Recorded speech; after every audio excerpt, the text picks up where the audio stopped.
طائف کا بازار ہے اور میرے حضور صلی اللہ علیہ وآلہ وسلم ہے۔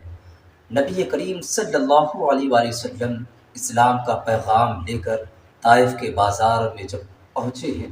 وہاں کے لوگوں کو خدا کے بارے میں بتایا اور اپنے نبوت کا بھی اعلان فرمایا، اور لوگوں کو بتایا کہ جس چیز کی تم پوجا کرتے ہو یہ تمہارا خدا نہیں ہے۔ پتھروں کی پوجا مت کرو، بتوں کی پوجا مت کرو، سورج کی پوجا مت کرو، چاند تاروں کی پوجا مت کرو، ارے پوجا اس خدا کی کرو جس نے ان سب چیزوں کو پیدا فرمایا ہے، یعنی خدا ایک ہے۔ جب آپ نے اسلام کا پیغام ان لوگوں تک پہنچایا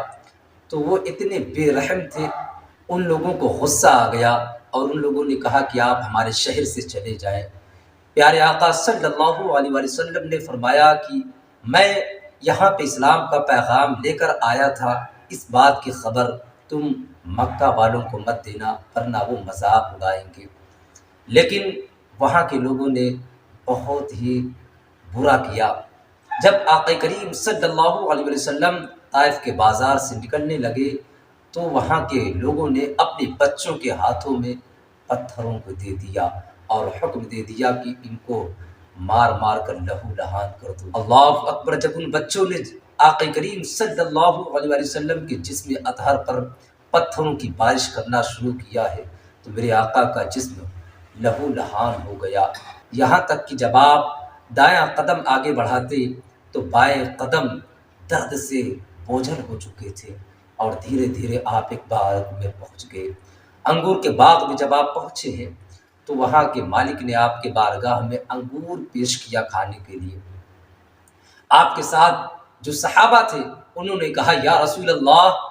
ان لوگوں نے آپ کے ساتھ بہت ظلم کیا ہے، آپ کو بہت ستایا ہے، آپ کے جسم اطہر پر پتھروں کی بارش کیا ہے، آپ کا جسم لہو لہان ہو گیا ہے، آپ اللہ کے نبی ہیں، آپ کی دعا کبھی رد نہیں ہوئی ہے، آپ ان کے لیے بد دعا کر دیں یہ ہلاک ہو جائیں، ہم ان کے ہلاکت کو اپنی نگاہوں سے دیکھنا چاہتے ہیں۔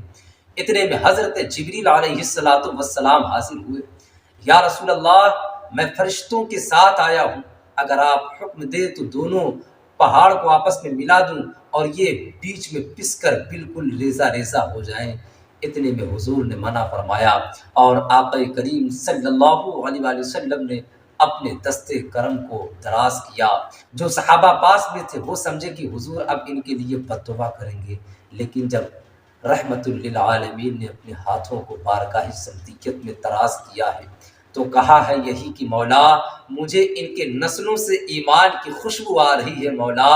میں ان کے لیے بد دعا نہیں کرنا چاہتا، مولا مجھے ان کے نسلوں سے ایمان کی خوشبو آ رہی ہے۔ وہ ہر عالم کی رحمت تھے، کسی عالم میں رہ جاتے، یہ ان کی مہربانی ہے کہ یہ عالم پسند آیا۔ ہمیں وہ نبی ملا ہے جو پتھریں کھا کھا کر بھی